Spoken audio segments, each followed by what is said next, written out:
Dün sabah 5'te yattığım için bugün erken yatıyorum. Erken dedim de saat 2:30. Ama kör olasıca toz bitmiyor.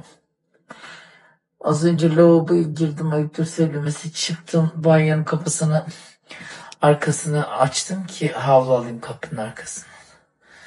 Kapının arkası nasıl tozlanmış.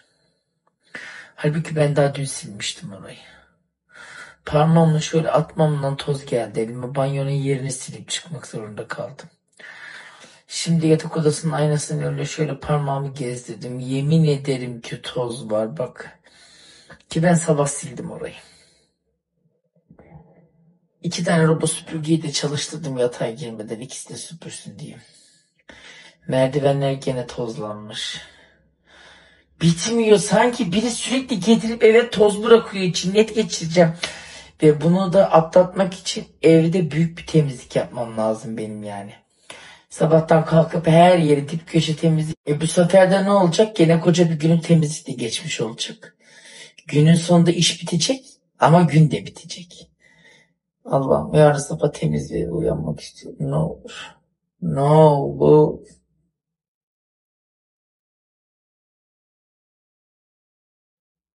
Hayal ediyorum. Sabah belki erken uyanırsam, yarın izinliyim. Belki erken uyanırsam şöyle hemen bir siler süpürsem öğlene kalmadan işim bitmiş olur.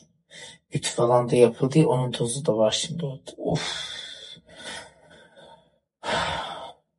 İçindeki daraltıyı anlatamam size. Neyse bitecek az kaldı. Biraz da şimdi gardırobum falan yok ki, o soyunma odasındaki çamaşırlarıyla ayakta asılı ya. Onda vermiş olduğu bir ruhani darlık var bende. Ben yarın sabah kalkıp psikoloğa mı gitsem acaba? Ne değişecek ki? Burada anlattıklarımı ona da anlatacağım. Ne yapacak, gelip benim yerime silip süpürecek mi? Yok. Bana zaten onun vereceği nasihatı burada 5 milyon 100 kişi veriyor sürekli olarak. Allah sana akıl fikir versin diyorlar. Bu gençliğini ararsın diyorlar. O da onu diyecektir. Ya da en fazla ilaç verecek bana. Sonra ben orada böyle seyla seyla gezeceğim. Gidersen de yalnız gözlerimin güzelliğine bakar mısın? Yatak başlığımın ışığı da vuruyor. Gözlerim ela, ben başa bela. Gözlerim kahverengi. Buldum sonunda kendime bir denge.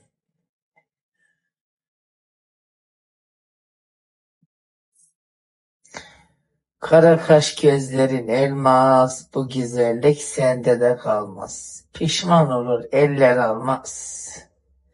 Koy bu kovasına sile sile dolar. Kader ayırdı bizi, elimizden ne gelir? Sabrın sonu selamettir, başa gelen çekilir. العادل بالطير وإحساس يدلعني قدام الناس بيعرف إن الرومانسية بيلعب على وتر الحساس يدوب روحي يدوبني في كل زيارة بيعجبني ونظرة عينه خلتني أضرب خماس في أسداد.